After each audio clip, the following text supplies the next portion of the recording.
These crass cops are criminally unfunny. Brian VINER 1-star review of Super Troopers 3.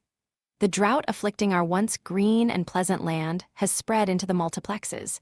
This week's only major release, for grown-ups, is the woeful Super Troopers 3. The original film came out in 2001, and the second in 2018. So I really don't know why another has been inflicted on us so soon, or why the mighty Brian Cox agreed to reprise his role as a now-retired police captain. What I do know is that it's exactly 100 years since legendary screenwriter Herman Mankiewicz, on arriving in Hollywood, cabled his friend Ben Hecht to say, "Millions are to be grabbed out here, and your only competition is idiots." A century later, it sometimes seems as if the idiots have prevailed. Yet here we are in 2026, saddled yet again with the same asinine squad of Vermont state troopers and another set of mostly unfunny misadventures, written by the Broken Lizard comedy team. Then I found Lulu Talks tea and everything shifted. Once I started drinking it, my mornings were ruined in the sense that they'd never be the same again. I began waking up feeling rested and energized, something I hadn't experienced in years. My new routine? Just 1 cup of Lulu Talks in the morning. On top of that, my menopause symptoms have eased significantly. I finally feel like myself again, strong, confident, and like a woman who's ready to take on the day. Curious what makes it different? Scan the QR code now or visit grabdeal.us/8. This time, senior trooper Ramathorn, J. Chandrasekhar, who also directs, is doing his utmost to stop his sister marrying his dense colleague Rodney Farva, Kevin Heffernan. While at the same time, the troopers are trying to catch whoever is attacking maple syrup trucks. The humor is as broad as your average state highway. Race, sex, drugs, and Canada, especially Canada, are targeted in a barrage of crass gags, only about 5% of which warrant a smile, let alone a laugh. The original film came out in 2001 and the second in 2018, so I really don't know why another has been inflicted on us so soon. The summer book is adapted from a 1972 novel by Tove Jansson, who wrote the Moomin books for children.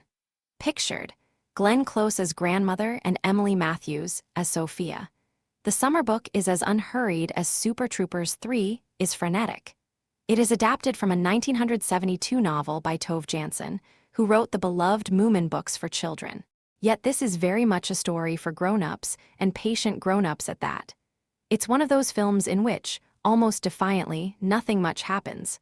At its core, though, is a charming performance by Glenn Close as a formidable Finnish granny, spending the summer on an island in the Gulf of Finland with her son Anders Danielsson Lai and 9-year-old granddaughter Sophia, nicely played by newcomer Emily Matthews. A pall of sadness hangs over the family. Sophia's mother has died, and although we never learn how or when, the father's anguish is still raw, inhibiting his relationship with his daughter.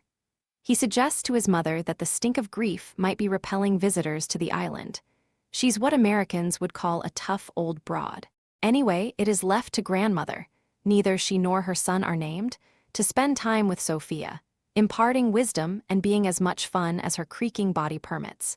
White hair either coiled into a bun or hanging in long plaits, Close gives a wondrous performance, and if you ever see anyone on the streets of Helsinki looking more like a Finnish granny, I won't believe it unless you send in a picture.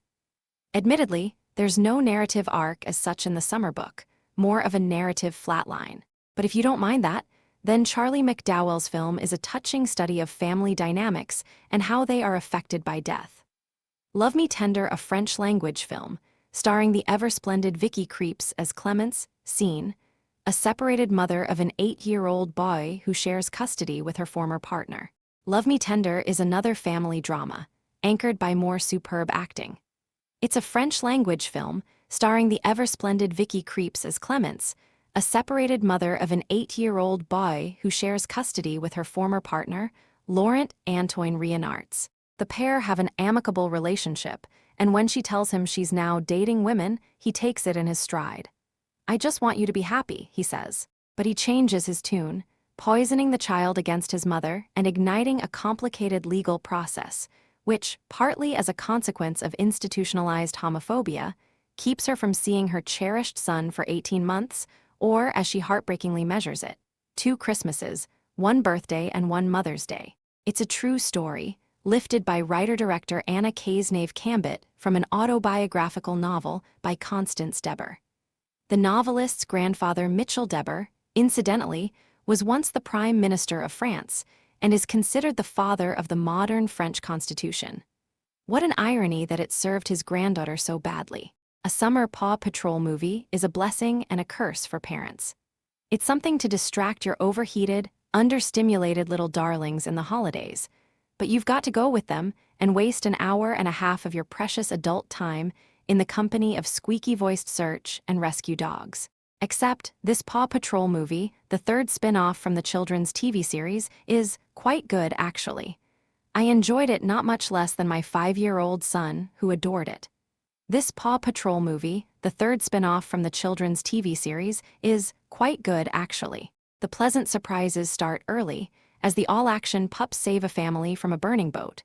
But it's their cat who steals the laughs as it emerges soggy and grumpy from the sea. Then, in a storm, the USS Paw Patrol runs into an uncharted island.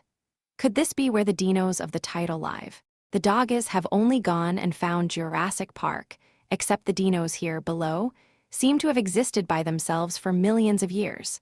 The public-spirited Paw Patrol invites scientists in to research them, but some less respectable sorts are drawn in too by the promise of diamonds.